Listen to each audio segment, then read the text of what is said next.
মাফিয়াই বাংলাদেশে নাই। শেখ হাসিনার মতো মাফিয়াকে বিতাড়িত করে দিয়েছি, এখন আমরাই হচ্ছি বড় মাফিয়া। এ বক্তব্য দেয়ায় এনসিপির কেন্দ্রীয় কার্যনির্বাহী সদস্য জুবাইরুল আলম মানিককে কারণ দর্শানোর নোটিশ দিয়েছে এনসিপি। এখন বাংলাদেশে যদি মাফিয়া থাকে, ওই মাফিয়া হচ্ছে আমরাই হচ্ছি মাফিয়া। মঙ্গলবার এনসিপির যুগ্ম সদস্য সচিব সালেহ উদ্দিন সিফাত এই নোটিশ দেন। সেই সঙ্গে নিজের ফেসবুক অ্যাকাউন্টে নোটিশের ছবি পোস্ট করে তিনি লিখেছেন, এনসিপির একজন কেন্দ্রীয় সদস্যের জনপরিসরে আপত্তিকর ও অসাংগঠনিক বক্তব্যের প্রেক্ষিতে তাকে কারণ দর্শানোর নোটিশ পাঠানো হয়েছে। নোটিশে বলা হয়, গত ৯ জুন সোমবার চট্টগ্রাম জেলার আনোয়ারা উপজেলায় জাতীয় নাগরিক পার্টির ঈদ পুনর্মিলনী অনুষ্ঠানে আপনার একটি আপত্তিকর ও অসাংগঠনিক বক্তব্য কেন্দ্রীয় শৃঙ্খলা কমিটির নজরে এসেছে। আপনার এমন বক্তব্য জনপরিসরে এনসিপির ভাবমূর্তি ক্ষুণ্ণ করেছে এবং পার্টিকে নেতিবাচকভাবে উপস্থাপন করেছে।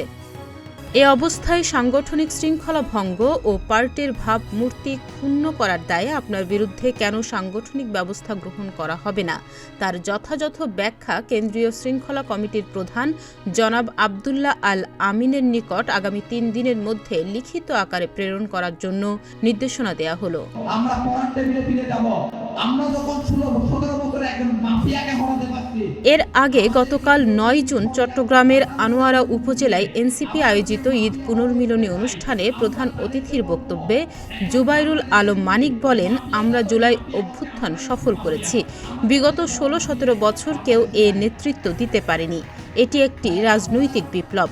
কেউ যদি বলে যে শিক্ষার্থীরা তাদের কাজ শেষ করেছে, তারা ক্যাম্পাসে ফিরে যাক, আমরা বলবো ১৬ বছরের একজন মাফিয়াকে হটাতে পারছে।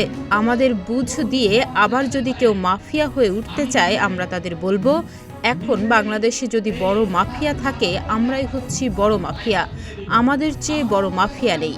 এখন বাংলাদেশে যদি মাফিয়া থাকে, ওই মাফিয়া হচ্ছে আমরাই হচ্ছি মাফিয়া, আমাদের থেকে বড় মাফিয়াই বাংলাদেশে নাই। তাহনিয়া ইয়াসমিন, প্রতিদিনের বাংলাদেশ। কে কি বলতে